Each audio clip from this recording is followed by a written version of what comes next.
All right, guess what? There's no such thing as perfect. A lot of people think there is, and I'm like, unless you want to be one of those people that struggle with this from cradle to grave, I suggest you grab your pen and pencil and take some notes and really appreciate what I'm about to tell you, available to you by the 2080 rule. Okay, so if you believe there's a such thing as perfect, I'm going to tell you that that's an insult because there's no such thing as perfect. When it comes to relationships or marriages or anything of the sort, the best you can hope for is if you can find someone who, I'll put in these words, basically, they can tolerate and love your worst. The only time they're going to be able to get into it is basically they have all your bad habits. They know all your bad habits. They got into it, so they love you. The only way they can really truly find a bond or a connection with you is until they understand you. So if they can love your worst, they can definitely appreciate your best. Okay. So that goes with saying with anything. And if you think there's a such thing as perfect people, anybody, I can debunk anybody who's mythologic, who's into mythological, who's into theological, who's into saints, who's into any kind of thing that's here, domain on earth. Okay. Any of those martyrs that have been, I guarantee you, if you look at their past, they were drunks, they were hoes, they were pilferers, they were thieves, they were all sorts of everything carnal that they say you shouldn't do. They started off that way.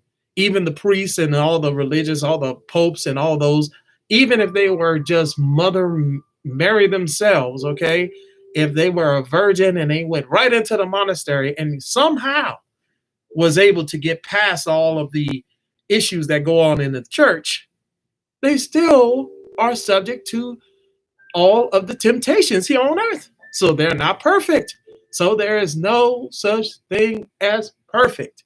So if you can appreciate knowing that, then you'll know that the best that you can assume or assimilate with in yourself is getting to the point of peace.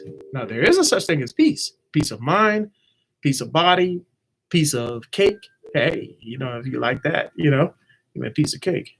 All right. And the other part of this equation, because there's constant imbalances in this, is it the expectation? Okay. The expectations of certain people are unreal. There are people who are nowadays, we live in a kind of world, they beg for ice cream, but they don't want it cold. They say they would prefer drinking water versus soda or anything else, but they don't want it wet. Okay, how crazy is that?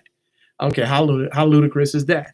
All right, so this is the kind of expectation, unrealistic expectation that's built up on top of every connection to another human being that we have. So you cannot superimpose those expectations onto people and then expect that they're going to act in kind. Let people be themselves.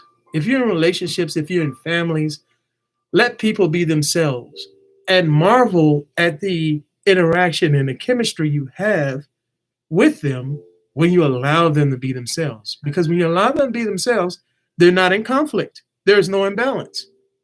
Even if they're going with their rough day, tendency is they're going to probably gravitate towards you and unload and vent because people tendency is to follow the pathway of water, path of least resistance. Okay. And that means I'm going to go and unload on the person I'm closest to. And when it comes to ladies, what I've talked to ladies, I found out the fact is, fellas, if you don't know this, here's the things that ladies don't want me to tell you, is that you better listen in the very beginning of the relationship when you're just a friend, because when you're a stranger, they tell you everything that you wanted to know from the jump start. But as soon as they get close to you and they feel emotionally vulnerable, they pull themselves in and start blocking all the information that you should have been paying attention to in the first place.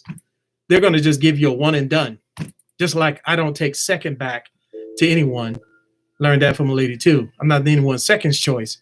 So if you get that first opportunity, take full advantage of it, enjoy it, appreciate it, and have a blessed day.